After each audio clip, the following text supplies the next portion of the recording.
Okay, we are now getting into the second half of 1 John chapter 3. We're about halfway through this letter. We've just been talking about people who are from God or from the devil, the difference being the one doesn't sin or doesn't keep on sinning, the other one keeps on sinning because the devil's done that from the beginning. The one loves the brothers and sisters, the other one hates them and therefore are murdering them, at least in their hearts. In this, we know, or literally, we have come to know, it's a perfect, we have come to know love. This is the very definition of love. How do we know what love is? In this, we know love, looking forward. So this one always looks forward or back. Here is how we know love. Because that one, referring to Jesus, how did he show us what love really is? Because that one placed his life. This is tithemi. You can see that it's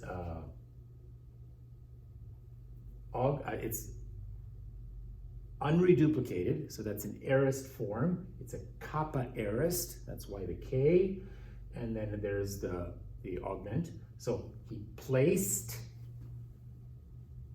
his life, his soul, the life force, on behalf of us. That's the prepositional phrase. How do we know what love is? We know it because Jesus placed his life on behalf of us. So what does that mean? Well, it's an image that comes from the sacrificial system in the Old Testament. You would come to bring your sacrifice to God and you would hand it over to the priest who would place it on the altar. So to place the life means to sacrifice. In this case, he sacrificed himself. He placed his own life on the altar on our behalf. He gave his life for us. That's the idiom. And we ought, ophelamen, this is one of those words that requires an infinitive to complete the idea. We ought to do something. And we ought to place, that's the aorist infinitive of the same verb. Remember, the is the stem of tithemi. And we ought to place the lives, that is our lives, on behalf of the brothers. So when Jesus gave his life for us, sacrificed himself for us, it's probably not referring only to his death in order to remove sins, his death in order to destroy the works of the devil. We've seen both of those in this chapter already. It's probably also just the way he lived. He lived self-sacrificially. Otherwise, we couldn't do what he does. We don't destroy the works of the devil by our sacrifice. We don't pay for anybody's sins by our sacrifice. And yet we are expected to sacrifice ourselves on behalf of the brothers and sisters. So this sacrificing oneself is simply living not self-centered, but other-centered, living for the sake of the benefit of others, etc. In Jesus' case, it led all the way to his death on the cross to forgive us and destroy the devil's works. In our case, it's showing itself in other ways that we're going to see in just a minute. So we ought to live sacrificing ourselves for one another the way Jesus lived, sacrificing himself for us. So we've had a whole bunch of these. Ha plus the participle, the one who says, the one who remains, the one who sins, the one who has been born, etc., etc. Sometimes with a pas, everyone who sins, everyone who remains. Now we go back to another one that I think we've only seen once. We're going to see a few more of them. Whoever. It's not any different really than if it said this. Pas, ha, echon. Everyone who has, except this time he's doing it differently. But whoever, and now with this on, we need a subjunctive. Has, on. It's the indefinite relative. Whoever has the be on of the world. That needs a little bit of explanation.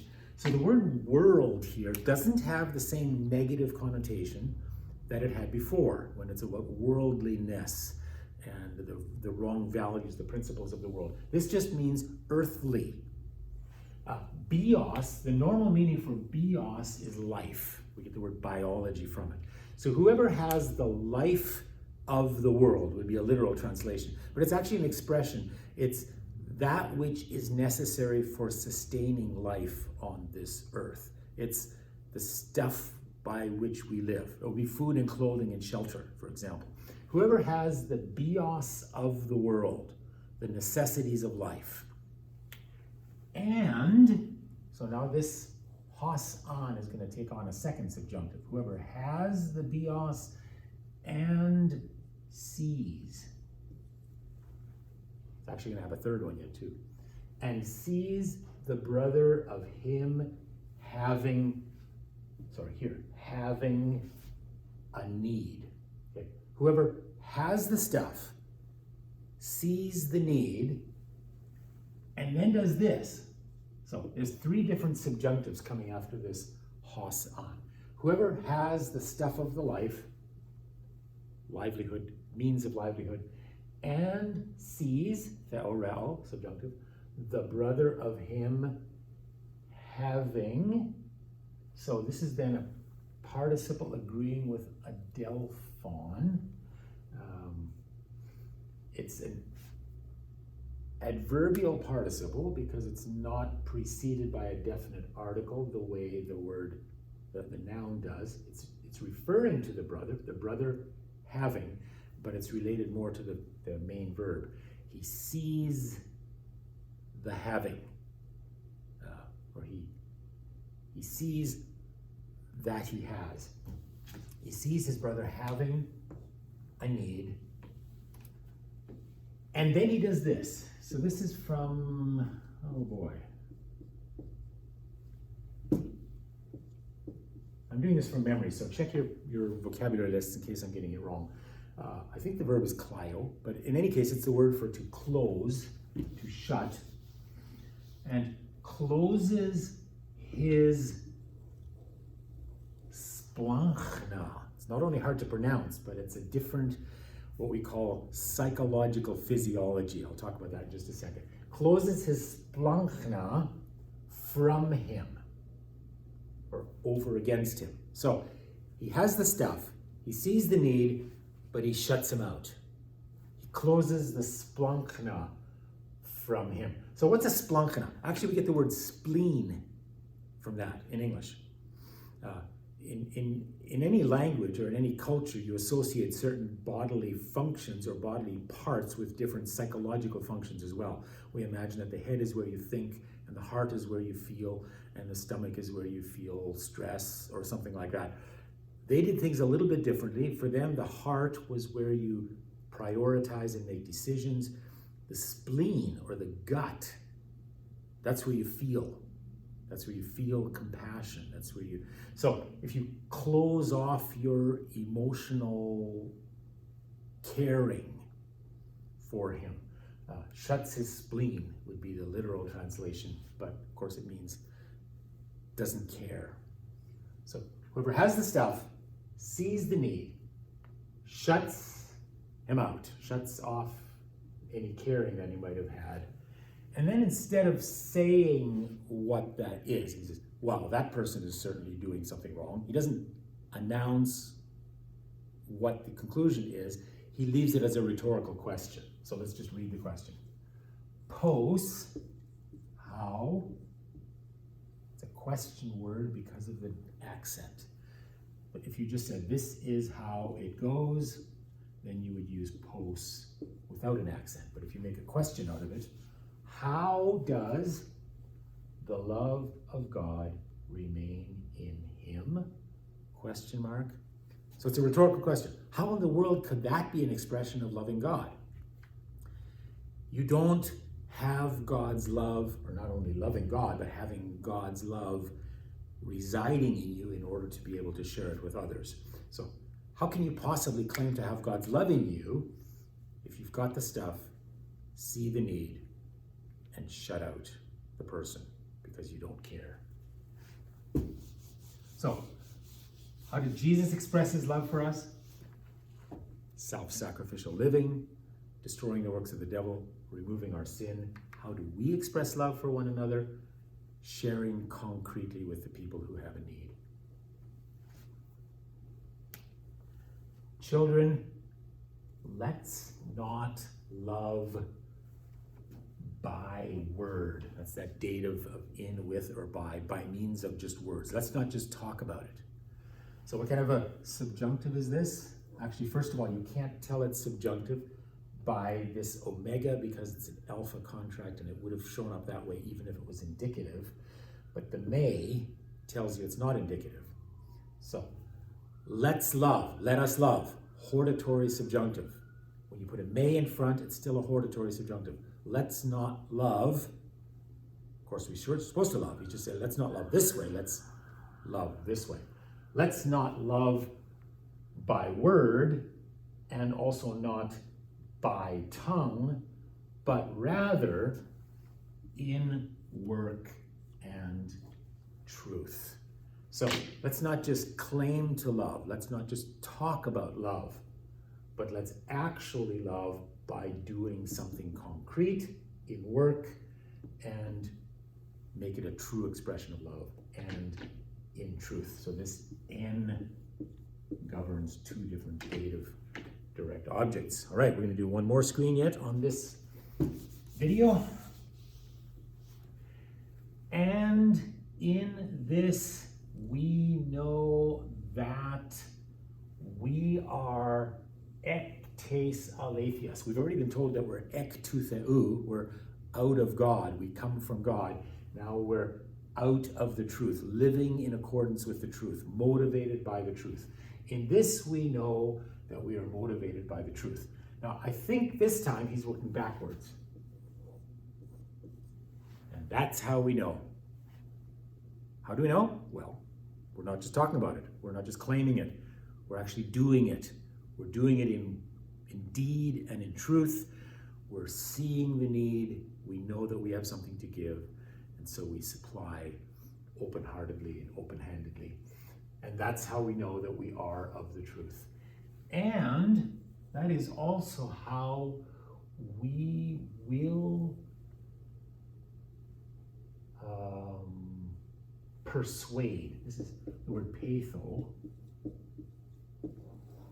future. And we will persuade the hearts of us, our hearts, before him, in front of him, in his presence. And that's how our hearts themselves are going to have courage in his presence. We saw earlier on that we have parousia at Jesus' parousia. We have confidence. We don't worry that we're going to be cast out in shame because we're doing it right. And here again, we have confidence in our hearts. We persuade our hearts before him. Now, he's going to say, actually, we don't always succeed in doing that. Sometimes our hearts fail us. Sometimes we lose heart. We lose confidence anyway, but even that's okay because God's greater than all that. God will take care of it even if we lose heart. That's where he's going to go with this. So, by concretely loving in deeds and in truth, we know that we're out of the truth. We have confidence in his presence. Because if our heart does that, kataginosko means to condemn, because if our heart condemns, we know that God is maidzone, greater than, always takes the genitive when you're comparing, greater than our heart, and he knows all things. So we only know in part. As a result, we sometimes do experience this. Come back to that in a minute. But God is bigger than that. God will take care of even that problem of losing heart. So what is our heart doing? Because if our heart kataginosko, so ginosko is to know, but kata means down, puts us down, condemns us. claims that it knows that we're not worthy or not able to stand confidently in God's presence. We assure our hearts, but if we don't quite succeed in doing that, God's greater than that. He'll take care of it. So even our own personal subjective sense of self-confidence isn't really where our assurance lies. It lies in the promises of God. Last verse. Beloved, if the heart of us doesn't condemn us, we have parousia. So he brings back that same theme that he had before. But if our hearts don't condemn us, we have confidence before God. And when we come back, we'll look at the next screen. Actually, let's just see it. And whatever we ask for, we receive from him. So we'll figure out that grammar on the next screen. Let's just leave it at that for this one. So we have confidence before God. In what's been said so far, the implication is we have confidence when we stand before God in the final accounting, because we know that we're God's children and we know we're going to be ushered into God's presence and we'll be like him. But it also affects what happens in this life, in the prayers that we pray. And that's where John is going to turn next. Right.